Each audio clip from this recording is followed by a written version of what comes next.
တန်ကောဒီအပိုင်း6ကနေကျွန်တော်စာပြီးတော့အတန်းကောလေးပြန်ကြည့်ကြည့်အောင်ဗျာဒီတန်းကောလေးတစ်လုံးချင်းစီကို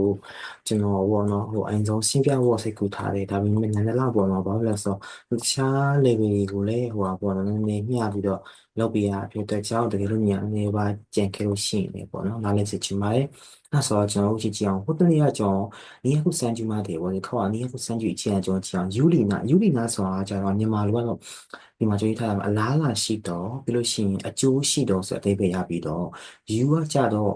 ့ကျွန်တော်တို့ဘာကိုပြောရလဲဆိုတော့ you ကအာလီမတ်ဆိုတာခန်းကြီးလေးဒီကကြတော့ကိုယ့်အတွက်အတုံးဝင်တယ်အတုံးပြုလို့ရတယ်ဆိုတဲ့အသေးပဲပေါ့နော်ဒါကိုကျွန်တော်ယူလီနာနော်ခေါကကြတော့ယူဘိုနာဆိုတာကြဘိုးဆိုတာမျိုးဆိုခီဘိုးလို့ဆန်တာလို့ဆိုတဲ့သဘောတရားပဲဒီကကြတော့လေအပေါ်ကအသေးပဲနေတော့တိတ်မကွာတော့ဘူးပေါ့နော်အပေါ်ကအသေးပဲကကြတော့အကျိုးအမြတ်ရှိတယ်အားတာမှုရှိတယ်လို့ပြောလို့ရပြီဒီအောက်ကဟာကျတော့အလားလာရှိတယ်အလားလာကောင်းတယ်လို့ပြောလို့ရတဲ့ပုံစံမျိုးယူဘိုနာဆိုပြောမှဆိုဘိုးဆိုတာဆန်တာပေါ့နော်ကိုယ့်ရဲ့ဆန်တာနဲ့ကိုင်းညီလောက်တယ်ပေါ့နော်ကိုရှိတဲ့ဆန်တာနဲ့ကိုင်းညီလောက်တယ်ဆိုတဲ့ပုံစံလေးကျွန်တော်မှတ်လို့ရတယ်ပေါ့နော်ဆိုရင်ဒီနှလုံးပေါ့နော်ခွာကြတော့ကျွန်တော်တို့မာချီတိုရှိဆိုတာမာချီမတ်ဆိုတဲ့ခန်းကြီးလေးနဲ့တိုးရှိဆိုတဲ့ခန်းကြီးလေးပေါ့နော်တိုးရှိဆိုတဲ့ခန်းကြီးလေးကဒါဝေးတယ်ပြီးလို့ရှိရင်စောင်းရတာကြားတယ်ဆိုတဲ့အသေးပဲဖြစ်ပြီးတော့မာချီတိုရှိဆိုတဲ့အတိုင်းပဲမာချီမတ်ဆိုတာစောင်းရတယ်တိုးရှိဆိုဝေးရဒါကြောင့်မာချီတိုရှိဆိုရင်စောင်းရတာကြားတော့ဆိုတဲ့အသေးပဲလို့ကျွန်တော်မှတ်လို့ရတယ်ပေါ့နော် ဒါဒီနေရာမှာ example အနေနဲ့ကျွန်တော်ဘယ်လိုနေရာမှာတောင်းရလဲဆိုတော့နွေရာသီရောက်ဖို့စောင့်ရတာကြာလိုက်တာဆောင်းရာသီကိုရောက်ဖို့စောင့်ရတာကြာလိုက်တာတို့ရှင်နာဆူယာဆူမီကမာချီဒိုရှိဆိုမာချီနာဆူယာဆူမီကမာချီဒိုရှိဆိုရင်ဒီနာဆူယာဆူမီရောက်ဖို့ကိုစောင့်ရတာကြာလိုက်တာလို့ပြောအသေးပဲပေါ့နော်နောက်တစ်ခုကကြတော့အပေါ်ကဟာလေးနာဆိုရင်နှစီမှတ်မိကြတော့ example လေးပြပြမှာဆိုယူဘူနာဆိုရင်လည်းတော့ဘယ်လိုနေရာမှာအသုံးပြုရလဲဆိုတော့ခါလေဝယူဘူနာသူပြောမှာဆိုတော့အားကစားသမားပေါ့နော်သူ ဝါကိုင်းဆန်ရှူဒါဆိုရင်တော့ဒါသူအလားလာရှိတဲ့ဗာလေအလားလာရှိတဲ့ထွာတော့ပြောမှဆိုရင်တော့လူငယ်ပေါ့နော်လူငယ်အားကစားယူဒီနာဆိုရင်လည်းဒီပြောမှဆိုရင်ဒီဒီအလောက်ကဒီ project ကကိုယ့်အတွက်အကျိုးရှိရပြောမှဆိုရင်ခုန project တူကဝါတာရှိနီတုတ်တယ်ဝါတုတ်တယ်မို့ယူဒီဒါတော့ပါပြောလို့ရှိရင်ဒီ project နဲ့ပတ်သက်ပြီးဒီ project ကငါအနေနဲ့တော့အလုံးမငါတို့အကျိုးမျက်ရှိရဆိုရင်ညီမလည်းအသုံးပြုရတယ်ပေါ့နော်ဟာစကူကျွန်တော်အားဆက်ကြည့်ကြည့်အောင် ယိုရိုခိုဘာရှိဆိုတာကြတော့ကိုယ့်ကိုပျော်ရွှင်ရအထိပ္ပယ်ပျော်ရွှင်ရတော့ပြောတယ်ပျော်ရွှင်ဝမ်းမြောက်ဖွယ်ဖြစ်တော့ပေါ့နော်ယိုရိုခိုဘီမတ်ဆိုတာအထိပ္ပယ်လေးပြောအိမ်စံမဲ့အနည်းဆိုရင်ကျွန်တော်တို့ဒီဘာလဲဆိုကိုယ့်ကိုပျော်ရွှင်စေတဲ့ဥမာပေါ့နော်ဆာမီပွဲအောင်ရတယ်ဆာမီပွဲအောင်လက်မှတ်ကိုယ့်အိမ်ကိုရောက်လာတယ်ပေါ့ယိုရိုခိုဘာရှိဘာလဲဟိုနော်ထေဂါမီကထိုဒိုကီမတ်စတာဆိုရင်ဒါကိုယ့်ကိုပျော်ရွှင်စေတဲ့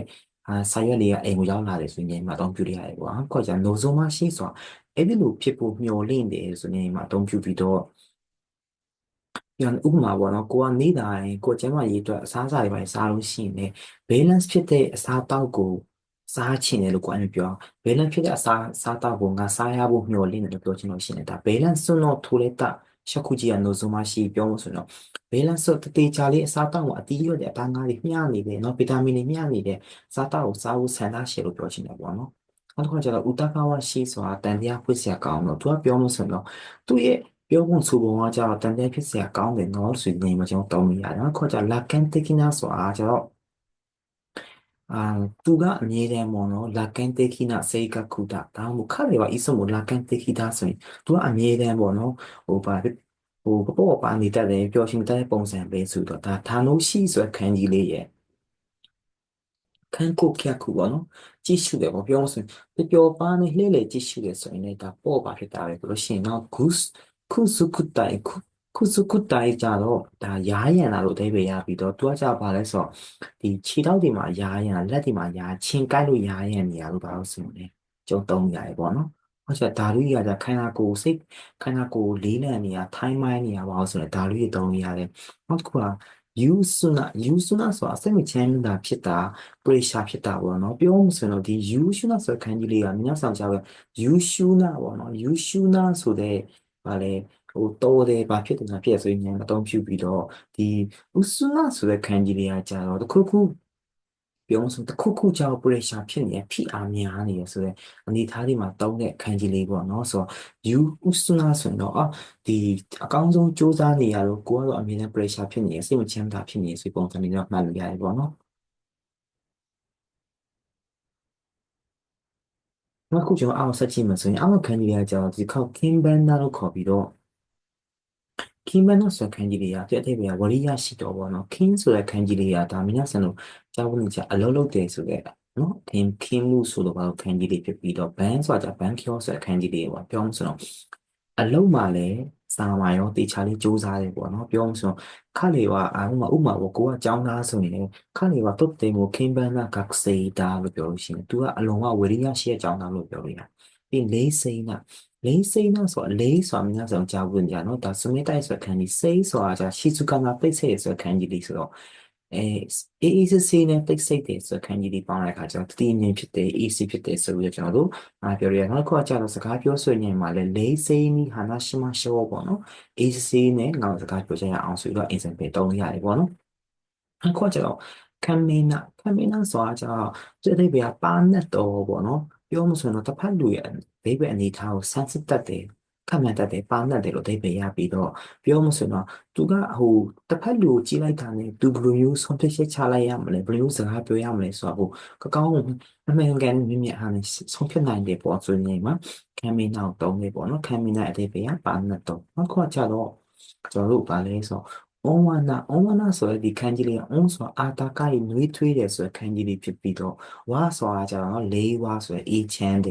်လို့ရှိရင်ဒီဘက်ခြမ်းအနောက်ကခန်းကြီးလေးကလေသူကလည်းဩဝါနာပဲအနောက်ကဝါကခန်းကြီးတူတယ်အရှိကခန်းကြီးပုံစံလေးကတစ်ပင်ပါတယ်နောက်တစ်ခါကျတော့ဗာလေအပေါ်ကနွေးထွေးဆိုတဲ့အဆက်လေးပါတယ်နောက်တစ်ခါကျတော့ izokima ဆိုတဲ့မြင်းဆန်လို့ကြားဘူးတယ်ဟုတ် izokima ဆိုတဲ့ဒီခန်းကြီးလေးဒီခန်းကြီးလေးရဲ့ဆိုရင်ဒါ izoku ဆိုတဲ့ခန်းကြီးရဲ့ဆင်တယ်ပေါ့နော်အဲ့ဆိုဒါကိုလည်းကျွန်တော်ဩဝါနာအကူတော့ဒ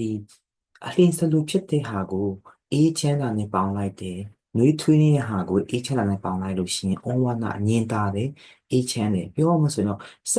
ိတ်ရည်သဘောထားတွေမှာတုံးတယ်ပေါ့နော်သူ့ရဲ့ပုံမှန်တွင်ပြင်ကငြင်းတာတယ်အေးစီးတယ်ဘယ်လိုရှိရင်ဒါမင်္ဂလိတွေမှာလည်းတုံးညာစကားလုံးတစ်ခုပေါ့နော်အကြည့်စရိုက်တွေပါဒီမှာဆိုရင်လေခန့်မြင်ကျော်ကဩဝါဒစေကကုတာဆိုရင်သူရတဲ့ညင်တာတယ်အေးချမ်းတယ်ညင်တာတော့အေးညင်တာပြီးတော့အေးချမ်းတယ်ကောင်းမလေးဖြစ်ပါတယ်ဆိုရင်မတုံးတယ်ပေါ့နော်အခုကအိုလာကနာကျတော့သဘောထားကြီးတော့ဆိုအသေးပဲဖြစ်ပြီးတော့ကျင်နာတတ်တယ်ပေါ့နော်သဘောထားကြီးတယ်ခါလေပါအိုလာကနာဟိတူသားဆိုရင်တော့သူကသဘောထားကြီးတဲ့လူပဲလို့ကျွန်တော်တို့သတ်မှတ်လို့ရတယ်နောက်ကျတော့နုံ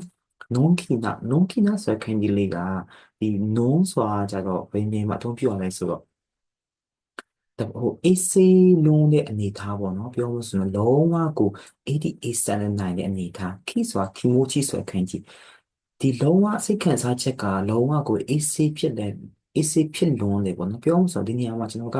လောလောလတ်လတ်နေတတ်တော်လို့ဘာသာပြန်ထားတယ်ပေါ့နော်တလုံးကကြောင်ဘာလို့ဘာသာပြန်လို့ရဆိုတော့တုံတန်စိတ်မပူတတ်တော်လို့ပဲဘာသာပြန်လို့ရတယ်ပေါ့နော်နုံခိနာဆိုတဲ့ခန်းကြီးလေးပေါ့နော်ပြောလို့ဆိုတော့စိတ်မပူလို့ပဲဒီမှာကြည့်ပါအောင်ယာဒီဥဒုအေးအောက်မှာပါဇက်ပေါက်လေးပိတ်နေတာပေါ့နော်ဒီမျိုးပုံစံလေးကျွန်တော်မှတ်လို့ရတယ်နောက်တစ်ခုကကျတော့အိုးဇာပါ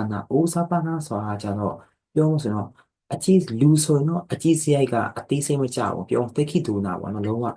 ပြီးတလို့ဗာလေလောက်ပြလိုက်အနေလောက်လိုက်တဲ့အလုပ်ကိုနောက်တစ်ခုကကျတော့အလုပ်တဲ့နေရာကြီးမှာလည်းအချမ်းမြင်လို့အသုံးပြုတယ်ပေါ့နော်အိုးဇာပါနာဆိုတဲ့ခန်းကြီးလေးအိုးခိဆိုတဲ့ခန်းကြီးလေးပဲပေါ့နော်ပြီးရင်အိုးကေဆာနာအိုးကေကတော့ဒါအခြေချေတော့ပေါ့နော်ဒါလည်းအိုးခိဆိုတဲ့ခန်းကြီးလေးပဲနောက်တစ်ခုကကျတော့မိုင်မူခိနာဆိုတာကျတော့တခုစကားပြောနေတူကစကားပြောလို့ရှိရင်အမြဲတမ်းမိုင်မူခိနာဟာမရှိ方をしているဂျပန်ပြောလို့ရှိရင်ဒါဒီလူကအမြဲတမ်းစကားပြောလို့ရှိရင်အကောင့်ဘက်တွေးပြီးတော့စကားကိုပြောလို့ရှိတယ်ပြောမှဆိုတော့သူ့တော့ထွက်လာတဲ့စကားလုံးကြီးအကုန်လုံးကအကောင့်ဘက်များတယ်ဆိုအသေးပဲလို့ပြောချင်တာပေါ့နော်နောက်တစ်ခုကကျတော့ယောကိနာဆိုတာကျွန်တော်များကြားဘူးထိုင်းယောဆိုနေဆိုခန်းကြီးလေးရဲ့ယောရဲ့ခိဆိုခန်းကြီးလေးပေါ့နော်ပြောမှဆိုနေထွက်လို့မယ်ဆိုရင်ပျော်ရွှင်တယ်နော်မနေ့ပိုင်းနေထွက်ရင်ပျော်ရွှင်တယ်ယောကိနာလို့နောက်တစ်ခုကကျတော့ဝါကရှိဆိုတာငယ်ရွယ်တော့ဝါကိုင်းဆိုငယ်ရွယ်ခန်းကြီးကိုမှနှလုံးပေါင်းလိုက်တော့ဝါကရှိငယ်ရွယ်တက်ကြွတော့ငယ်ရွယ်တော့ပြီးဘင်ခန္နာဆိုတာကျတော့ခန်းဆိုတာခန်းကြီးဆိုရယ်ခန်းကြီးမတ်ဆိုရယ်ခံစားရတယ်ဆိုရယ်ခန်းကြီးလေးဖြစ်ပြီးတော့ဘင်းကကြတော့တစ်ခုခုကို sensitive ဖြစ်တယ်ဆိုတဲ့ခန်းကြီးလေးပေါ့နော်ပြောမှဆိုတော့ဒီအမြဲတမ်းဆိုမာအီဆိုတဲ့ခန်းကြီးလေးရဲ့အနောက်မှာ ဒီပုံစံလေးလိုက်တယ်ပေါ့နော်ကောင်းမလေးပုံစံကောင်းမလေးတွေကအမြဲတမ်းဘာဖြစ်လဲထိလွယ်ရှားလွယ်တယ်အဲ့ဒီပုံစံလေးမှတ်လို့ရတယ်ပေါ့နော်အဲ့ဆို being can ကထိလွယ်ရှားလွယ်တော့ sensitive ဖြစ်တော့နောက်က you can ဆိုရင်ဒါတသိရှိတော့ဒါတော့မြတ်စွာက you ဆိုတဲ့ခန်းကြီးတွေကတသိရှိတယ်ရေးရတဲ့ဆိုတဲ့ခန်းကြီးတွေဖြစ်ပြီးတော့ can ဆိုတဲ့ခန်းကြီးတွေကကြတော့ KBC ဆိုတဲ့ခန်းကြီးတွေတော့မဟုတ်ဘူးဒါပေမဲ့ KBC ခန်းကြီးတွေနဲ့ဆင်တူတယ်ပြောမှဆိုရင်တော့တသိရှိပြီးတော့ရေးရတယ်လို့ပြောလို့ရတယ်ပေါ့နော် you can ဆိုတာကြတော့အဲ့ဆိုရင်ကျွန်တော်တို့စနေရှင်းပြခဲ့တဲ့ခန်းကြီးပတ်သက်ပြီးတော့ဒီတန်ကုန်တဲ့ပတ်သက်ပြီးနားလည်မယ်လို့ထင်ပါတယ်ကျွန်တော်နောက်ဗီဒီယိုမှာဆက်တွေ့ကြရအောင်ဗျကြားမှတ်တာမယ်